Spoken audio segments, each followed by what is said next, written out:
Are the Colorado Rockies going to be the worst MLB team of all time?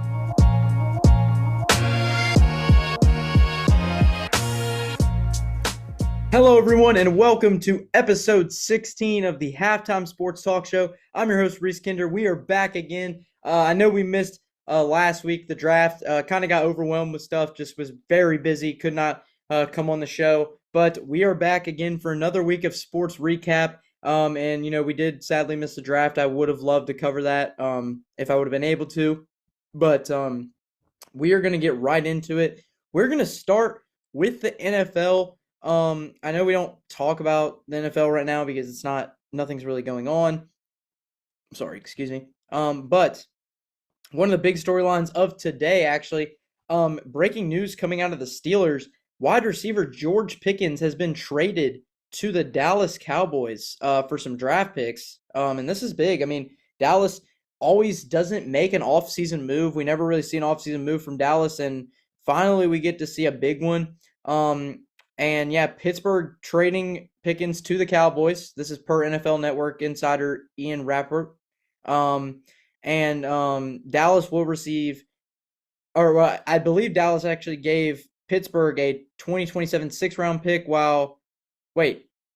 okay, I'm not reading this correct, sorry. Dallas gets Pickens and a 2027 sixth-round pick, and then Pittsburgh will get a 2026 third-round selection and a 2027 fifth-round selection.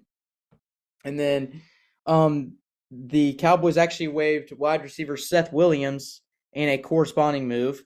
And then this, honestly, for Pittsburgh, though, this is bad because I don't really know. I mean, just DK Metcalf is this is your number one guy. It would have been nice to have DK and Pickens, but I have a feeling the reason this trade happened, I was actually talking with someone today. The reason this trade happened is probably due to the fact that DK wanted the one spot and then so did Pickens, and they both wanted the spotlight.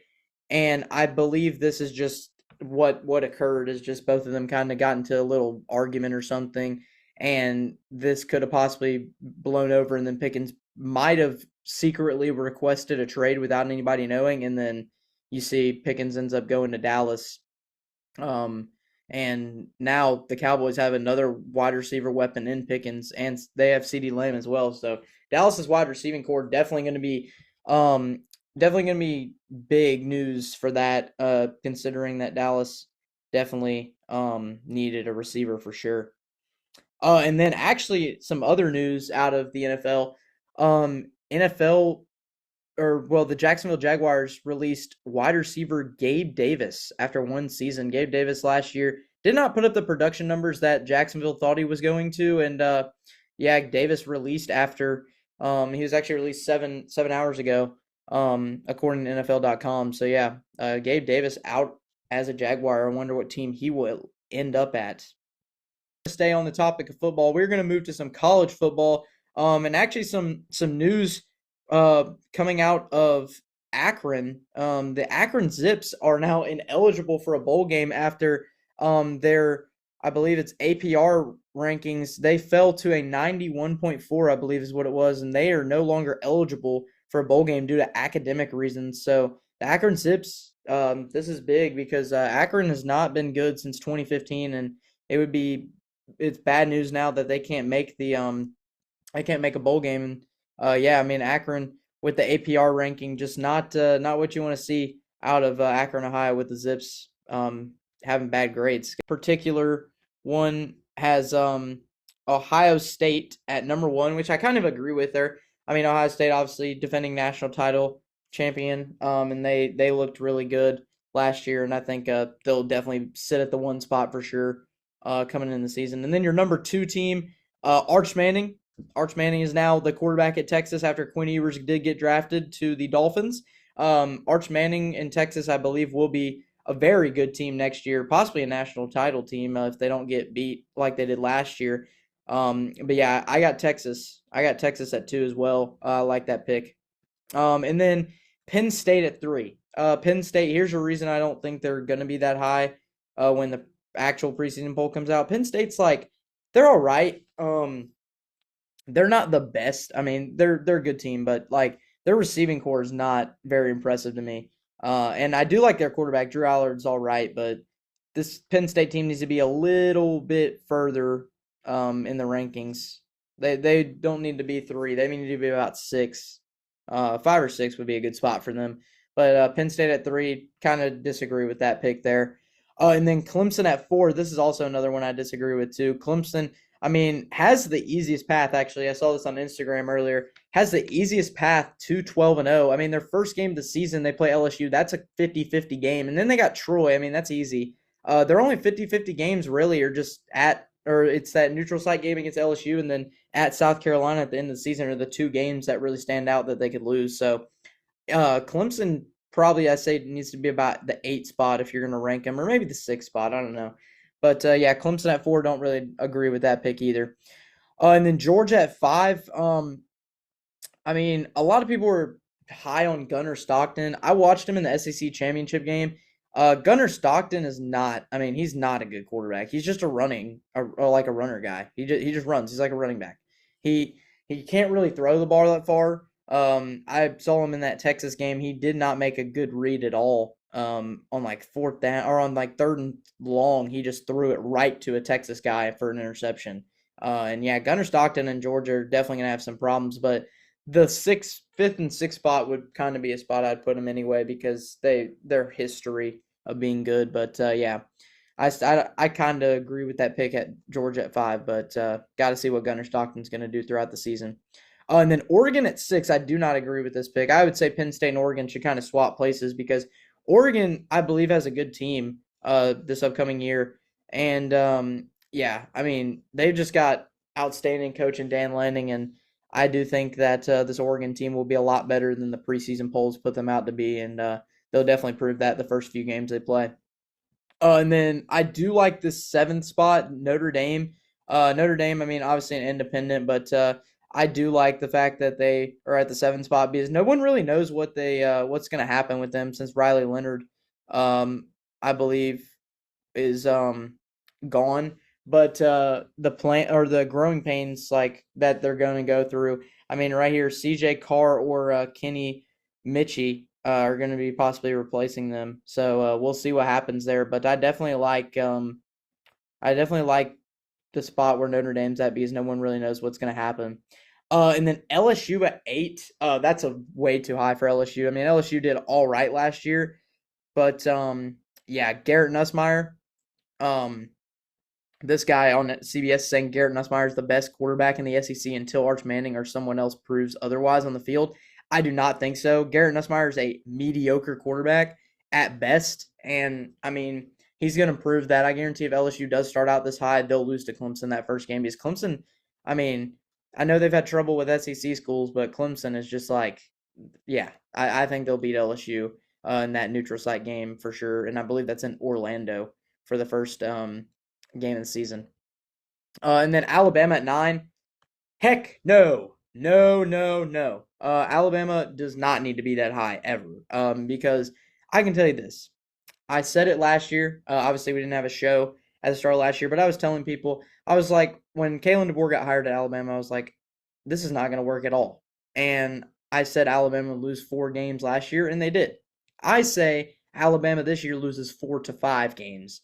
Their schedule is Florida State. They got at South Carolina, at Auburn. I believe they have at Georgia, at A&M. So they have at a lot of places. And this Alabama this year, I think will struggle a lot. Ty Simpson is hyped, way overhyped. I mean, I've seen him play before. He played in the South Florida game when Jalen Milroe got benched that one time. He was terrible. They couldn't score a point in the first half at all with him quarterback for a little bit. And yeah, I don't see Ty Simpson being that good. I do see Ryan Williams being all right, or actually really good, but that's about the only offense I see Alabama having is just with Ryan Williams. And I think the O-line is definitely a problem because Kalen DeBoer, for those that don't know, Kalen DeBoer goes on a philosophy of like if your team, or if I'm from the Pac-12, say like he's from the Pac-12, he brought his 281-pound lineman over to the SEC, and 281-pound linemen do not fit well in the SEC, and he's proved that last year, and he's gonna prove it again this year by keeping that same lineman. So if he does bad this year, I think Alabama might move on, or they might keep him another year, and he'll be on a very, very hot seat in a very short leash. Um, but yeah, Alabama at 9, way too high for Alabama. And then at 10, you got Florida. I love this. I love this pick actually. Florida. I mean, Billy Napier last year avoided a firing. And DJ Lagway. I mean, might be him and Arch Manning. That could be your SEC championship for sure if DJ Lagway really performs well. I know they got a tough schedule. Got a very tough schedule. Florida does, but I do like the Gators to be very competitive next year in the SEC and just overall, possibly a college football playoff team if everything goes right. And then Miami at 11.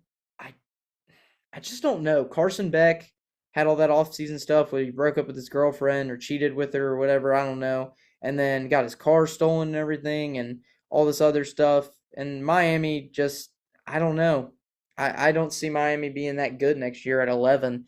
And I say if you're going to put them anywhere in the rankings, I say put them at least 20 something. Like they're not going to be up there at all, I think. But yeah, it's just kind of one of those that I don't know yet. So I'd have to see their first few games to kind of determine what I think about Miami's team. But yeah, the Hurricanes way too high in this preseason poll here for sure. And then 12, Illinois Fighting Irish. Illinois, a lot of returning defensive experience. And then Luke Altmaier returning for his third year under Brett Bielema's ground pounding philosophy. So yeah, I mean this Illinois team definitely going to be one of those teams that I don't know if they'll compete for Big Ten championship, but could be in the conversation for the college football playoff for sure. The Fighting Illini, I mean, have a great football program right now, and yeah, I think Bielema is definitely doing something, and Luke Altmaier is going to be great this upcoming year, and he'll probably be great in the NFL when he gets drafted. And then 13, Kansas State. I think this is a little too high for the Wildcats. Avery Johnson, I mean, he's all right, but I think I could see Kansas State going maybe 16. Like I say 16 is where I would put them if I was ranking them, I'd put them at about 16. But yeah, I think that that's a little too high for the Wildcats considering I don't really know what to expect from them this year. But they will be playing in the Aer Lingus Classic on August 23rd in Ireland, so that should be fun to watch that. And then 14, BYU. BYU had an impressive season last year. Sadly, did not make the college football playoff, but had a great start. I mean, I believe went 9-0. But Jake Retzloff is going to be the quarterback, I believe, for them, or it might be, I don't know, it might be Slovis. That's going to be the quarterback still, but yeah, BYU has a great team, another returning team, and they spent a lot of NIL on their team this year for football, and I do like the Cougars to be about this high to start the season, for sure. And then 15, number 15, TCU. I don't know if the dude that did this is on drugs or like I don't know. But TCU, I mean, was good a few years ago when they played Georgia and got blown out in the national championship. But TCU last year started 3-3, and then they won 6 of their last 7 games in the Big Ten play. But I mean, still, TCU is not that good. Like, I mean, I don't think they're good enough to even be ranked to start the season. So yeah, I'm gonna say I have to wait a little bit to see how good TCU is gonna be because they play North Carolina that first game, I believe, or maybe Stanford does. No, Stanford does. That's who it is. But yeah, TCU way overrated there at that pick at 15. And then 16, you got Michigan. Michigan, obviously Bryce Underwood, the 5-star quarterback that Michigan got. I heard a lot of great things about it from their spring game that happened a few weeks ago. And yeah, Michigan, I mean, I think will have great I think they'll be about 16. I mean, obviously you're starting them off at 16 because you don't know what's going to happen with Underwood. He's a freshman, true freshman quarterback that's going to be starting on a offense that might be young as well. So yeah, I do like Michigan though at 16 for sure. And yeah, I think Bryce Underwood can get things going. it's going to take him a few games, maybe 4 or 5 games to do something. But I think this true freshman quarterback, Bryce Underwood, is legit, and he'll be drafted in 2 or 3 years. And then I like this next pick here, the Arizona State Sun Devils at 17. You know, obviously returning Sam Levitt, did lose a great running back in Cam Scadaboo. But I love Sam Levitt, great quarterback last year. Just played outstanding, and this Arizona State team is going to be coming back with a lot of starters. And they did get uh, Kanye Udo from Army, and Kanye Udo from Army was great last year. If you didn't watch the Army Navy game, he was one of the great players in that game that played really well. And yeah, I like Arizona State's chances to be about 17 here to start the season. And I really like Arizona State's chances in the season to do really well. And then at 18, you got Oklahoma. Brett Venables flipped. I mean, he flipped a lot of his staff. And then he also got John Mateer, and then also got Jaden Ott. He stacked up. And then just also the receivers Deion Burks and Isaiah Satega can remain healthy, the Sooners possibly could rebound and be a good team. And 18, I mean, might be a little too high for them. I do think they probably could be like 24, 25 if I'm going to have to say anything. It's probably 24, 25 in that range because Oklahoma did do terrible last year and just they barely made a bowl game, and Navy blew them out in their bowl game. So yeah, I think Oklahoma's going to have a lot of rebuilding to do, but I think they'll be a sneaky team to possibly get in the rankings once or twice in the season. And then 19, you got Iowa State. Iowa State had a great season. I believe went 9-3. And Rocco Beck, he's going to lift the offense for sure. And I think this Iowa State team is going to be a lot better than people think. But yeah, I definitely see Iowa State being ranked a little higher than 19, probably about 17 to 18ish, or maybe 17 to 15 range, or 15, 17 range. We'll see. But yeah, Iowa State they're a little too low in the rankings for me, so I would put them elsewhere, maybe at 16 it would be like early teens range for me. And then obviously Tennessee at 20, I do not agree with that at all. Joey Aguilar takes over for Nico Imaliava at quarterback, but I mean the big question is the receiving core that's going to be there. And then the defense should be great again. Tennessee's defense all returning, I believe. But it's that offense that's really going to be kind of shaky at the start. So if you're going to rank them, I say rank them about 24, 25 because I just don't think Tennessee is going to be that good, in my opinion. And then at 21, you got Texas Tech. I love this. Actually, this is a great spot for them at 21, starting the season out because no one really knows what to expect. But I do know that that Texas Tech they did boost up on their roster, and supposedly, according to Coach Kirk Signetti, who did leak some $40 million plus NIL rosters, Texas Tech is one of the 6 teams that has a $40 million plus roster from NIL. But yeah, 21 for Texas Tech. I like it. And then this next one, 22nd, South Carolina. I don't like that at all. You got South Carolina. I mean, this is just not even a debate at this point. I mean, Lenore Sellers, great quarterback, and then Dylan Stewart, the edge rusher. But I mean, obviously South Carolina's going to lack maybe one receiver, but the South Carolina team I think should be as high as 9 in the rankings, in my opinion. And I think the Gamecocks are definitely one of those teams to look out for to possibly compete in the SEC this year, and they're going to be great for sure. And then 23rd, you got Louisville. Louisville did do all right last year. I like them at 23rd because I think it's kind of just a flip flop to decide like who knows what's going to happen in the start of the season. But Louisville at 23rd would be great for them, considering it would be Miller Moss as their quarterback. So we just got to kind of see what happens. And then 24th, you got the SMU Mustangs. SMU did lose their top 3 leaders in receptions, RJ Maryland, Matthew Hybrid, and there's one more guy, but can't see his name here. But yeah, SMU at 24, great spot for them. No one really knows what's going to happen. I do know Kevin Jennings is returning, and he did great last year with SMU, making the college football playoff.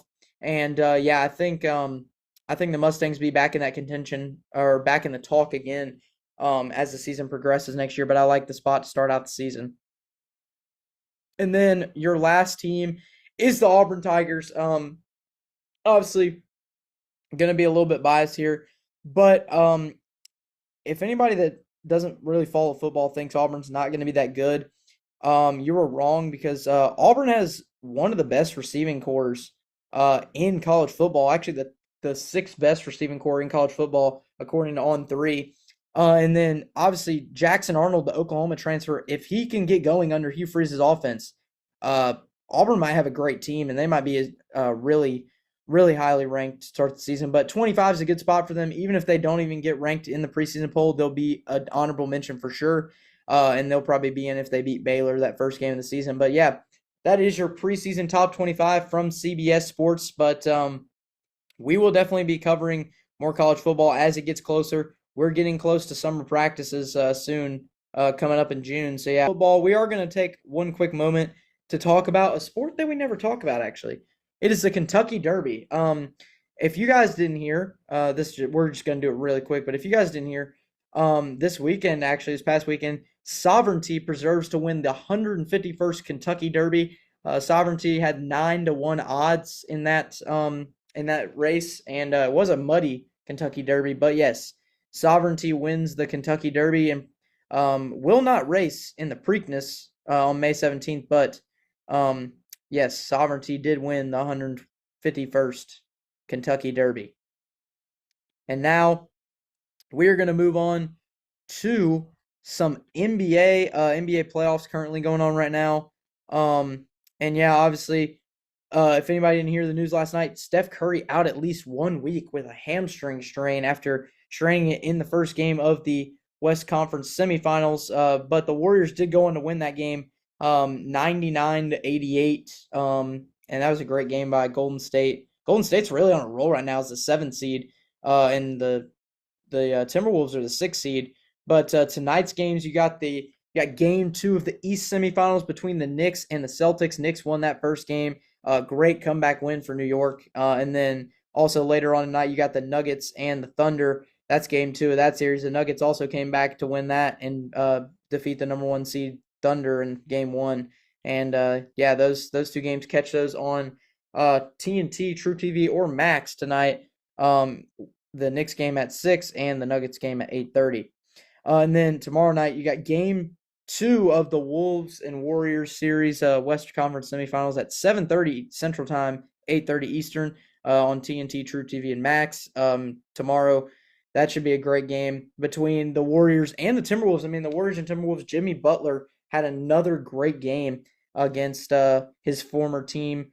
And yeah, definitely going to be big to see if the Warriors can win the second game. But yeah, Steph Curry injured. That's definitely going to leave some huge implications in this series with Golden State and Minnesota. And then on Friday, actually the Cavs and Pacers going to game 3 on Friday at 6:30.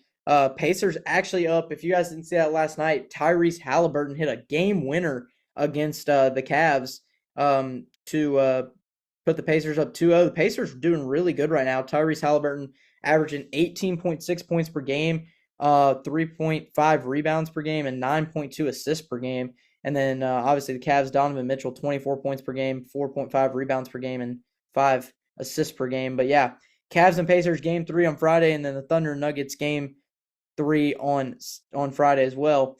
But yeah, we're getting down to the wire here in the NBA. We're almost to the finals, and this should be fun to watch as it progresses later on into the season. And our last sport we're going to talk about today is baseball. Actually, baseball. We're talking about the Rockies.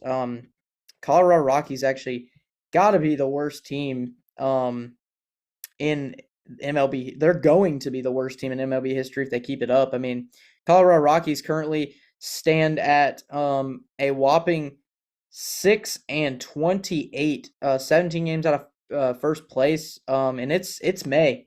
I mean, it's May 7th today, and the Rockies are already um, they're already 6-28, and obviously the White Sox last year did get the worst record in MLB history for like the first time in a while, and yeah, this would be very bad if the Rockies could beat that, which it looks like they're on pace to beat it right now. They're 2-8 in their last 10, just doing terrible.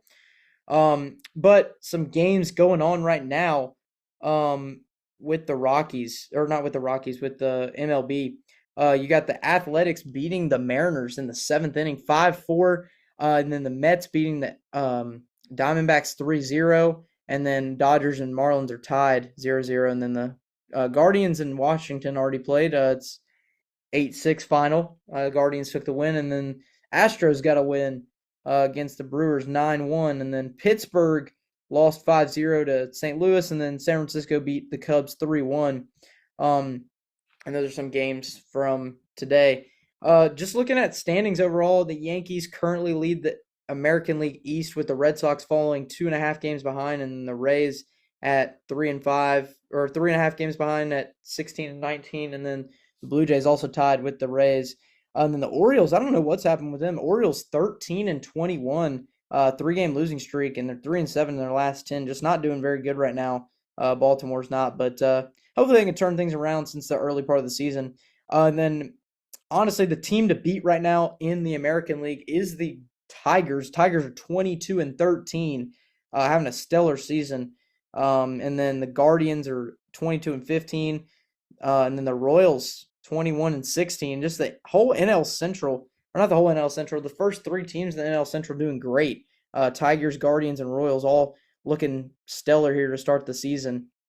And then the Twins 16-20, and the White Sox 10-26, and 12.5 games behind. But yeah, NL Central is going to be a heck of a battle between the three teams, the Royals, Guardians, and Tigers. And if the Twins can catch up, it'd be a 4-team battle, which would be crazy. And then the AL West, the Mariners lead by 2 games, 21-14. The Mariners looking great so far to start the season, plus 30 run differential. And then the Athletics stand at 20-17. Just a great start for Oakland, or not for Oakland, for Sacramento, as I should say. And yeah, the Athletics doing great, 20-17. Hopefully they can continue it. It would be nice to see the Athletics make playoffs in a minor league stadium. That'd be insane. And then Houston at 500, 3.5 games behind Seattle, 18-18. And so are the Rangers, tied with the Astros. And then the Angels stand at 14-20 in last place, but only 6.5 games out. And then the National League East, the New York Mets 23-14. And then the Phillies 20-15. They're 2 games out. And then the Braves have actually started to play a lot better baseball now. They're on a 3-game winning streak, and they're at 17-18, going to try to be at 500 tonight if they could beat the Reds in the third game of the 4-game series. And the Nationals 17-21 did just lose. They're 6.5 out. And then the Marlins 14-21, they're 8 out, and they did win last night, but currently tied with the Dodgers in the middle of the fourth. And then the Cubs 22-16. They're leading their division, and the whole NL Central is just tied right here. St. Louis and Milwaukee are tied for second, and then the Reds are third, and then the Pirates 7-game losing streak. They are 12-26. They are last place and 10 games out of first. And then the best team in all of baseball, the Dodgers 24-12. They're 8-2 in their last 10, and then the Padres follow a half game behind at 23-12, and then the Giants are 24-14. And then the Diamondbacks are 19-17, and the Rockies stand at 6-28. But yeah, that NL West division is going to be very competitive for sure, and I can't wait to see how it goes down for the rest of the season. But yeah, that is going to do it for episode 16 of the Halftime Sports Talk Show. I am your host, Reese Kinder, and I hope you guys enjoyed watching this video. Don't forget to follow us on Spotify. Spotify, it's growing slowly. We're trying to get a lot of followers on Spotify. And then also YouTube. Don't forget to go subscribe on YouTube if you haven't already. Don't forget to leave a like on the video. And also, don't forget to maybe leave a nice, sweet comment for me down in the comment section. And then also, go follow us on Instagram. Just hit 80 followers on Instagram. And then also, we have a TikTok account as well. Has 103 followers. And for new news for Halftime Sports, go on Twitter as well. And then we also have a new thing we're going to be doing here soon. I just got to kind of get everything set up. We're going to be doing a schedule prediction thing like every Tuesday-ish, Wednesday-ish when I'm free. I'm going to predict all college football team schedules. So that's where I'll do it on YouTube Shorts and TikTok. If you guys feel, or and Instagram, if you guys feel like dropping a comment on the video, go ahead and drop that comment down below so you can tell me who you want to see predicted in the schedule prediction series. But yeah, we're going to start that here soon. But thank you guys for watching this episode. I hope you guys have a good rest of your week, and we will be back again next week for some more sports recap.